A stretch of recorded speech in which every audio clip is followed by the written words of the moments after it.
Past few days, I had been tagging along with a matchmaking group. My intention? To enjoy the free food and drinks at the events while blending into the lively atmosphere. Honestly, I wasn't there to find love, but rather to amuse myself by observing the dating habits of modern bachelors and bachelorettes. The group wasn't just young singles. Among the members were a handful of elderly women eagerly seeking matches for their children. One day, one of these aunties dropped a bombshell that sent the group into a frenzy. She casually announced, "I own 53 rental properties, 3 villas, and 5 adorable cats. All of this, plus additional assets, will be inherited by my only son. On top of that, I'm prepared to give my future daughter-in-law a monthly allowance of $50,000.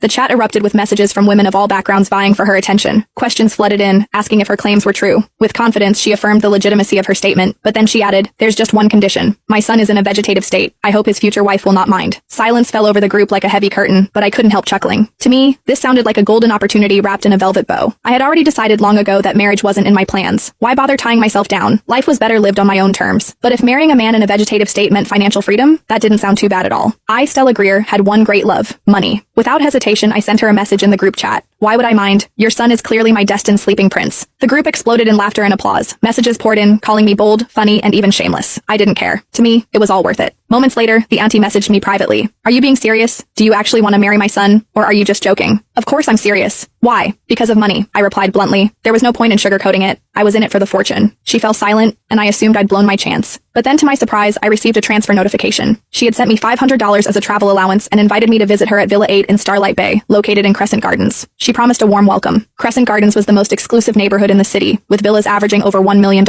This woman wasn't just rich, she was obscenely wealthy. Grinning, I shamelessly accepted the money and set off immediately. When I arrived at Villa 8, I was greeted by an atmosphere of luxury and grandeur. The villa's exterior was stunning, with meticulously maintained gardens and an air of nobility that made me feel slightly out of place. After straightening my hair and smoothing my clothes, I rang the doorbell. A glamorous woman in her 40s opened the door, her smile radiant. She exuded sophistication, looking no older than her early 30s. Her flawless skin and impeccable fashion sense made me feel like I was meeting a celebrity. "Hello, my name is Stella Greer," I introduced myself, extending a hand. "I'm a graduate of a prestigious Ivy League university, currently preparing for the civil service examination." The woman, Abigail Winslow, shook my hand warmly, her eyes gleaming with approval. "You're young, beautiful, and accomplished." "Wonderful." After exchanging pleasantries, she invited me inside, pouring tea as we sat in the opulent living room. She asked about my background, family, work, and aspirations. My parents divorced when I was young, and neither of them kept in touch. "I've been on my own ever since," I explained. "As for work, I'm a fashion designer with an annual salary of around $100,000. Abigail nodded thoughtfully, her expression unreadable. She didn't press further and soon gestured for me to follow her upstairs. "Are we going to meet my sleeping prince now?" I teased. She smiled. "Yes, my son is also my precious sleeping prince." We climbed to the 3rd floor and entered a bedroom. I wasn't expecting much. I'd already prepared myself for a purely transactional relationship. I didn't need to fall in love. I only needed to secure the deal and fulfill my duties. But the moment I saw him, my breath hitched. There he was, lying peacefully on the bed. His long lashes cast delicate shadows on his cheeks, and his features were so exquisite they seemed sculpted by an artist.